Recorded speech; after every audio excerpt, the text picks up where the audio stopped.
在全球格局剧烈动荡、新旧秩序加速交替的今天，世界分裂早已不是危言耸听的预言，而是正在发生的现实。新加坡前外交官、著名学者马凯硕在这段视频中用直白又犀利的话语，戳破了西方世界的认知盲区。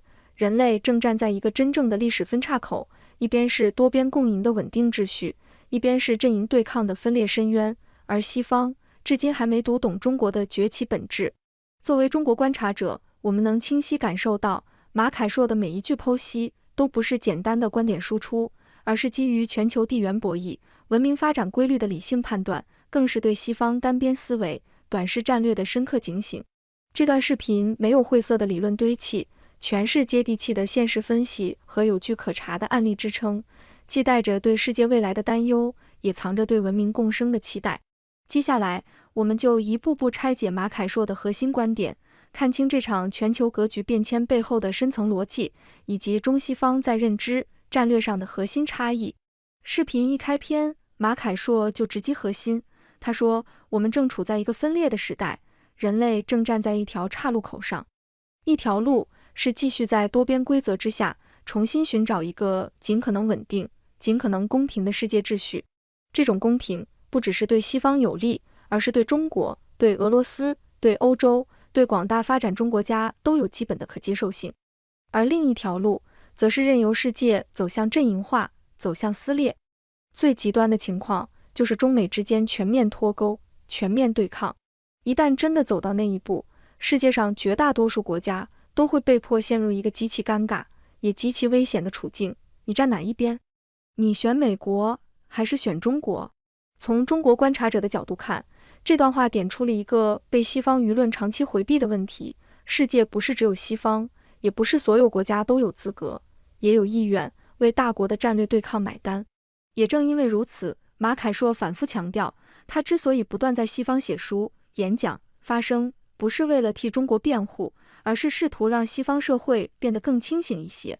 That's why we are at a critical turning point. We are as they say, we are the fork in the road. Either we choose the path of trying to find a stable world order under multilateral rules, multilateral norms, where it's fair to everybody. It's fair to US, fair to China, fair to Russia, fair to Europe, and so on and so forth. Or you go down a path where the world breaks up, where, for example, there could be a complete bifurcation between the United States and China. Then the rest of the world will be in a very difficult place, trying to decide, are we going to spend closer to the US, closer to China? It's a very difficult decision. So that's why it'd be wiser. And the reason why a lot of my writings spread in the West is because the more thoughtful Western minds understand. I'm trying to help the West. I'm trying to explain to them the world is changing fundamentally, and you have to change. 而西方目前犯下的最根本错误是什么？在马凯硕看来，是他们看中国时只看到了中国共产党这5个字。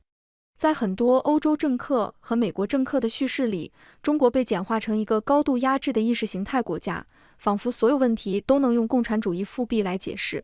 但马凯硕明确指出，正在中国发生的并不是什么意识形态回潮，而是一个古老文明的系统性复兴。从中国的历史纵深看，这个判断并不夸张。中华文明在2000多年的大多数时间里，都是全球最先进、最复杂、最有治理能力的文明之一。真正的异常期，其实是过去那不到200年的动荡与衰落。尤其是1842年之后，中国经历的是被外力反复冲击，被迫融入一个并非自己主导的世界体系。这段历史在中国叙事里被称为100年屈辱，而这不是情绪化标签，而是对结构性失衡的历史总结。所以，当今天中国重新走向世界舞台中心时，这并不是哪位思想家的理想实验，更不是某种意识形态输出，而是一种文明在现代条件下的回归与重构。Fundamentally, the fundamental mistake that most Western minds, including current European leaders like von der Leyen and Kaja Kallas, the foreign minister of Europe, and many American politicians, is that when they see China, all they see is the Chinese Communist Party. And they think, oh, China is a very tightly run, repressive Communist Party system. And clearly, what is emerging in China, the big thing that's emerging is not a revival of communism. It's the revival of the world's oldest continuous civilization. Chinese civilization, for most of the 2,000 years, outperformed the rest of the world in so many ways. But they had 200 bad years. But they're coming out of the 200 bad years. And especially the century of humiliation, which they suffered from 1842 to 1949. Because that's a civilization which the West unwisely trampled on in the 19th century. Unwisely. So now that China is... 基于这一判断，马凯硕给西方的建议非常直接，与其抗拒，不如尽早与一个重新崛起的中国建立新的战略契约。接下来，他给出了一个西方社会极少正面讨论的数据：全世界80亿人口中，只有大约12%生活在所谓西方世界，剩下88%的人生活在亚洲、非洲、拉丁美洲。而这88%的人口并没有关上通往中国的大门，相反，他们正在主动向中国敞开大门。从中国观察者角度看，这一现实直接击穿了西方及世界的心理幻觉。如果西方执意要与中国脱钩，本质上并不是孤立中国，而是把自己从世界大多数地区中切割出去。It'd be best for the West to reach a new strategic compact with the newly emergent China. And that's what I'm trying to do in my writings. There are 8 billion people in the world. Only 12% live in the West. 88% live outside the West. And the vast majority of people in what's called the Global South, in Latin America, in Africa, and in most of Asia, they're not closing their doors to China. They're opening their doors to China. So the West, in some ways, by cutting it, trying to cut itself off from China, is actually cutting itself off from most of the world, which is embracing. 马凯硕随后用非洲和拉丁美洲的具体例子，把这种变化说得非常直白。在非洲，绝大多数领导人关心的并不是什么意识形态战队，而是最现实的问题：如何提高人民收入，如何修路、修港口、修铁路，把资源真正转化为发展能力。而在今天，真正系统性、持续性做这些事的，几乎只有中国。他提到秘鲁那个由中国建设的高科技港口，不是象征性工程，而是直接提升了整个地区的物流能力和竞争力。而反观过去的西方，不是不知道这些国家需要什么，而是选择不去做。世界银行逐步退出大规模基础设施融资，本身就意味着一种战略退场。所以，当西方要求拉美、非洲国家为了价值观切断与中国的联系时，这在现实层面几乎是不可执行的。马凯硕甚至引用了基辛格对他说过的一句话：这种脱钩幻想本身就不现实。If you go to Africa, at the end of the day, what is the priority of an African leader? To lift the standards of his people, to get investment in infrastructure, to build roads to the port, to build railways to the port. Who's doing that in Africa? It's China. And if you go even to Latin America, I was shocked to learn that the country in Latin America with one of the most advanced ports in the world, really high-tech ports, is in Peru. Completely built by China. And that's enhanced the competitiveness of Peru and its neighbors. So, the only country, in the past, the West used to do this. I mean, through World Bank, for example. But as you know, the World Bank is more or less stopped building infrastructure. So China today, if you are a leader of a Latin American country, and I give you an example from Latin America, the biggest country in Latin America is Brazil. 20 years ago, it took Brazil 1 year to export $1 billion to China. Today, it takes Brazil 72 hours to export $1 billion to China. So you think Brazil is going to cut off its ties with China just to please the West? So the West is completely unrealistic. And this is one thing that Henry Kissinger... 随后，他把矛头转向了欧洲的战略能力。在他看来，欧洲当前的问题不在于资源，而在于思想质量的退化。他们没有真正意识到世界已经变了，只是在被动地问我们该怎么办，我们怎么适应。而当世界其他地区正在主动适应时，欧洲如果停滞不前，结局只有一个，被甩在后面。那句著名的花园与丛林比喻被他再次引用，欧洲是花园，世界其他地方是丛林，但从长周期看，丛林的生命力往往强于精心修剪的花园。That the quality of mind, especially of European leaders, has gone down because they're not looking at the different world and saying, how do we adjust? What do we do? How do we adapt? And when the rest of the world is adapting and the Europeans are not adapting, the Europeans are going to be left behind. When a former foreign minister of Spain, Josep Borrell, said that Europe is a garden surrounded by jungle, he wasn't wrong. In some ways, it's a garden. And it's true that the rest of the world is a jungle. In the long run, jungles are more powerful than gardens. Gardens cannot overtake jungles. Jungles can overtake gardens. So it is Europe. 更关键的是，欧洲真正的长期挑战并不来自俄罗斯的坦克，而来自非洲的人口结构变化。非洲人口在本世纪末可能是欧洲的10倍。如果非洲无法发展，人口流动带来的冲击最终只会由欧洲自己承担。所以，从纯粹的战略理性出发，欧洲本该欢迎任何推动非洲发展的投资，包括中国的投资。马凯硕说得非常直白，中国在非洲的每1美元投资，某种意义上都是送给欧洲的礼物。但欧洲领导人却选择批评、打压，等于是在搬石头砸自己的脚。And Europe is being very unwise. And I give you an example. Europe's long-term challenge is not going to come from Russian tanks. There'll be no Russian tanks going to Germany or France or whatever it is. Europe's long-term challenge is going to come from the demographic explosion in Africa. In the year 1950, Europe's population was double that of Africa's. Double. Yeah. Now, Africa's population is 2.5 times bigger than Europe. But by 2100, Africa's population could be 10 times bigger than Europe. So Europe's got to try and focus on what it can do to help Africa develop. Because if Africa doesn't develop, there'll be more Africans going to Europe. And that'll be the challenge for them. So therefore, Europe should welcome any investment in Africa. They should therefore welcome Chinese investment in Africa. It helps Europe. But it shows you how incredibly stupid European leaders are. They criticize Chinese investment in Africa. Yeah. I can't. What are you doing? You're shooting yourself in your own foot. Every dollar that China invests in Africa is a gift to Europe. And European leaders should write thank you notes to China and say, thank you, China, for investing in Africa. But the European leaders, instead of thanking China, are criticizing China, slapping China. So this shows you the lack of strategic common sense. It's very basic. This is not. This doesn't.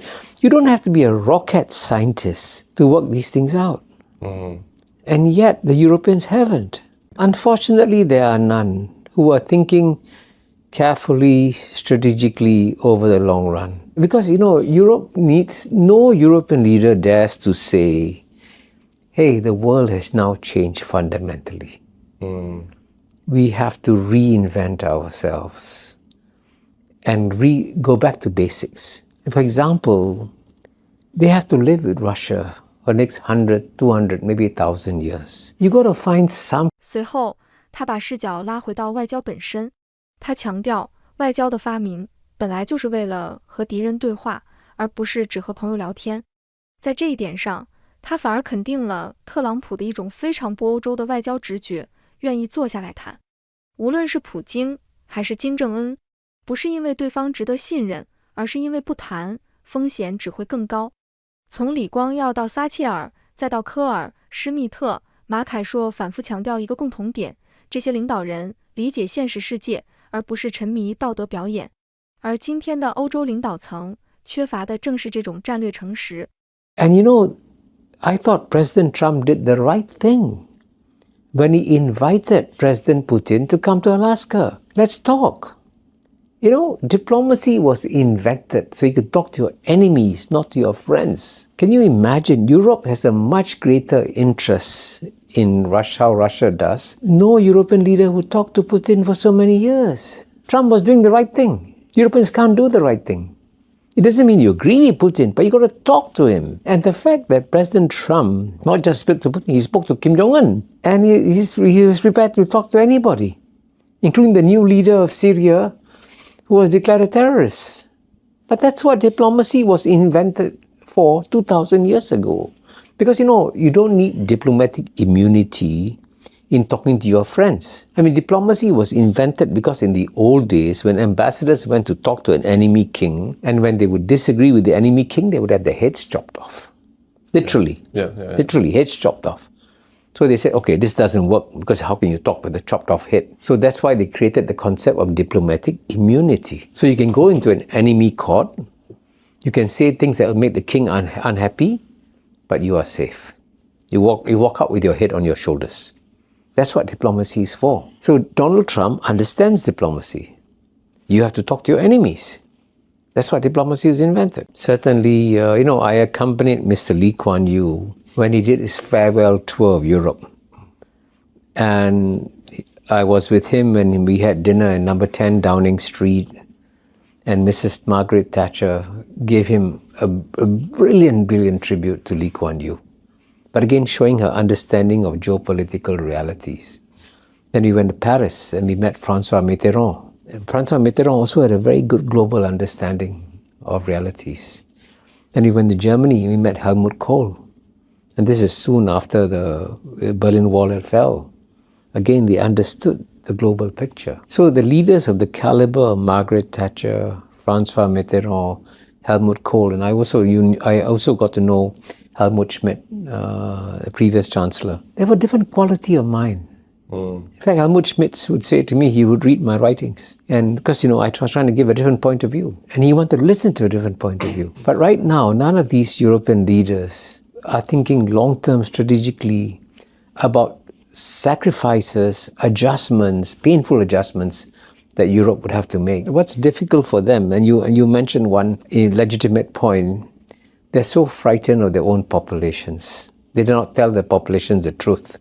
Which is why former Prime Minister of Luxembourg, Jean-Claude Juncker, said, we European politicians, we know what to do, but we don't know how to get elected after we do the right thing. But I think I disagree with him. I think you can tell your people honestly that the welfare state has to be dismantled. Because the French cannot afford the welfare state they have created because their deficits are too high. 他进一步区分了欧洲与美国，欧洲整体悲观，而美国依然充满活力。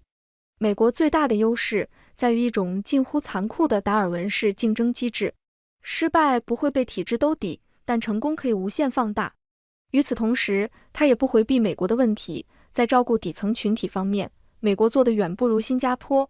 I have to make a very significant distinction between Europe and United States. Yeah, it's very different. Because Europe is a very depressed place. I mean, if you want to meet the most pessimistic young people of the world, go to Europe. Very few of them believe that they'll have a better life than their parents did. By contrast, United States is still a very strong, vibrant society. United States is still producing, look at the largest companies in the world. I mean, it's amazing. When I was growing up in the 1980s, whatever it is, I'd never heard of Google, never heard of Apple, never heard of Microsoft, never heard of, Facebook, and never heard. Look at it. Amazing. These are the biggest companies in the world. They didn't exist when I was growing up. Only the United States can produce this incredible world-beating companies. And at the same time, I've lived in the United States for over 14 or 15 years altogether because I was ambassador to the UN for 10 years, spent 2.5 years in Washington, D.C., 1 year in sabbatical in Harvard. And since I know American society, it is still very vibrant and dynamic in terms of the ambitions of the Americans. So I wouldn't put the West in one category. I'd make a distinction between the United States, which will continually reinvent itself. And in my book, Has China Won? The key message I put in the first part of the book is never underestimate the United States of America. Winston Churchill once said very wisely, you can always count upon the United States to do the right thing after they have explored every other option. Yeah. Very funny but true. Yeah. But the Americans, have a way of reinventing themselves. So it's a remarkable society. We should continue to watch it and work with it too. What's the biggest strength of the United States and the society of the United States? Well, I think the biggest strength of the United States, it has a very Darwinian form of competition. The state doesn't save you. And in the companies, you either succeed and thrive, or you fail, you're killed. And certainly there's a lot of creative destruction within the American economy. So very large companies which are number one in the world, like Kodak, for example. When I grew up, again, as a child in Singapore, the best films were made in America, Kodak. And everyone thought that Kodak would be number one in the world forever. Gone. So, there's a very Darwinian form of competition that goes on. And I think that explains the vigor and strength of the American economy. I studied philosophy, and my master's thesis did a comparison of the concepts of freedom and equality in the writings of John Rawls and Karl Marx. John Rawls, was the greatest political philosopher of the United States in recent times. And John Rawls says that the most just society is a society that takes care of the bottom 10%.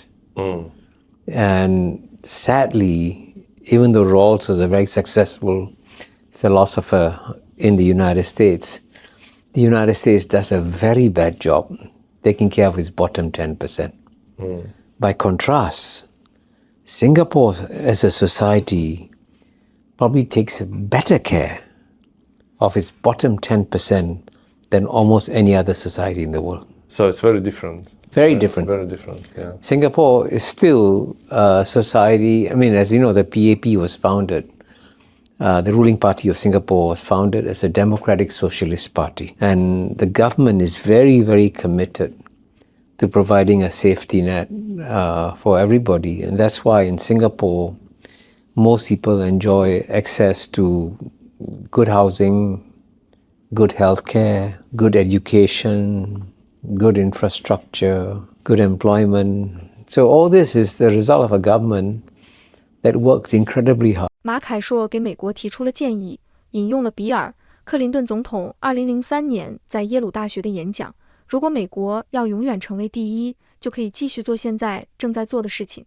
但如果能够设想一个美国不再是政治、军事、经济、文化超级大国的世界，那么加强多边规则、规范和机构，符合美国的长远利益，因为这将创造一个稳定的世界，让美国能够居于第二位，依然保持繁荣发展。但他在任时不敢发表这样的演讲，因为美国政客一旦说美国可以成为第二，在政治上就会完蛋，美国人无法接受这个现实。马凯硕认为，美国现在需要的是战略重启，从长远和战略角度思考，当美国不再占据主导地位时，希望生活在一个什么样的世界中，这种思考对美国来说至关重要，也对全球格局的稳定至关重要。最终，马凯硕把话题再次拉回世界结构的根本变化。我们正在结束西方主导世界的200年周期，进入一个多文明、多极、多边的3M 世界。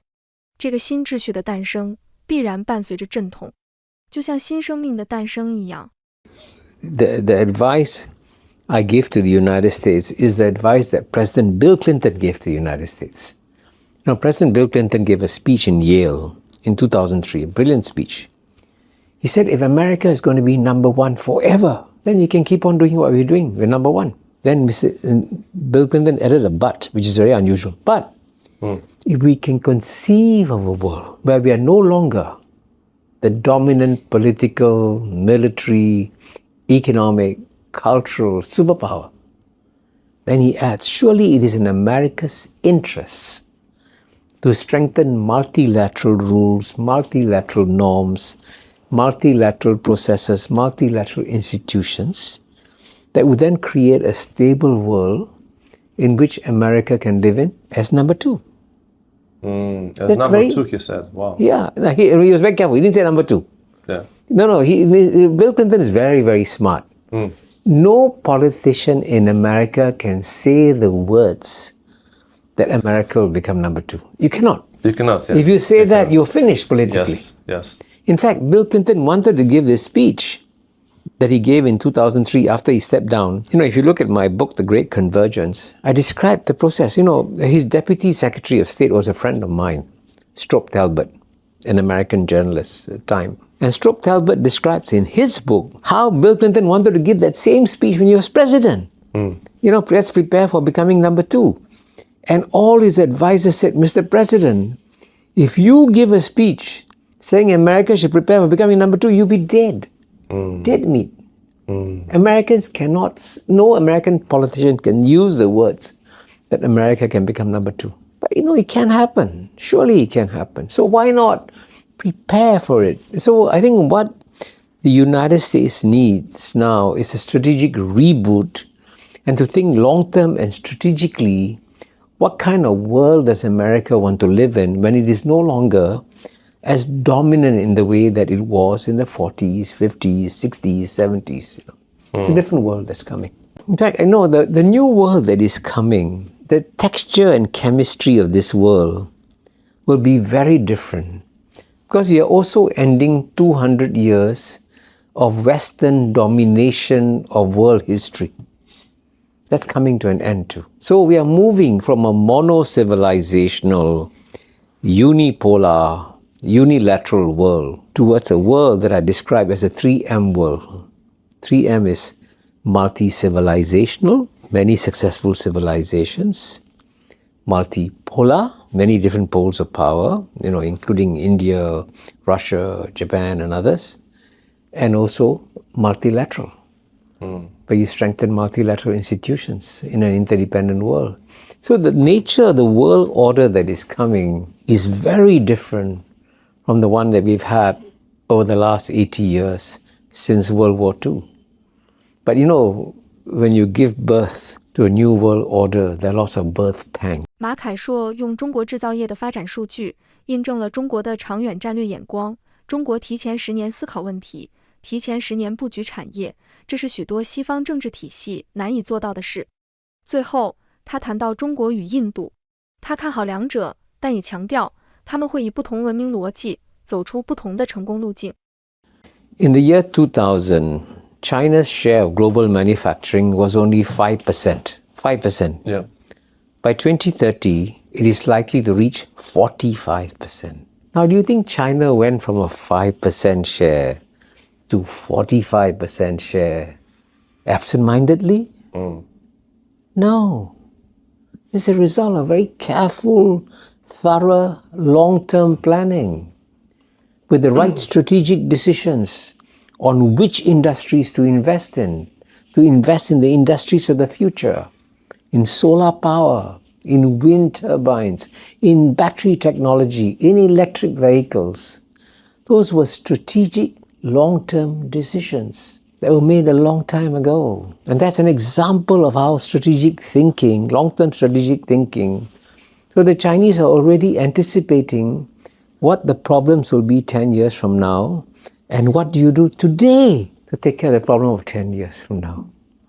No European leader, not one, is saying, Europe's problem 10 years from now is this. I better take care of it now. No. They're only thinking, how do I get re-elected next year? I'm bullish for China's prospects. I'm equally bullish, if not more bullish, for India's prospects. Because, I'm not ethnically Chinese. I'm ethnically Indian. And I've been going to India regularly. And now the level of confidence that the Indians have in their own future is about the highest they have had in the centuries. So that's why I'm very confident that India will do well too. And you know, in some ways, if you want to know the potential of Chinese and Indians, of Chinese people and Indian people, just go to the most competitive human laboratory in the world, which is the United States of America. Which ethnic groups are the ones that are more successful within the United States? Indians by far. Indians by far. Yes. In fact, the Indians had the highest per capita income of any ethnic group in the United States. And you know, look at how many of the biggest companies in the world have Indian CEOs. Google has an Indian CEO. Microsoft has an Indian CEO. So, I mean, India is a country with tremendous potential.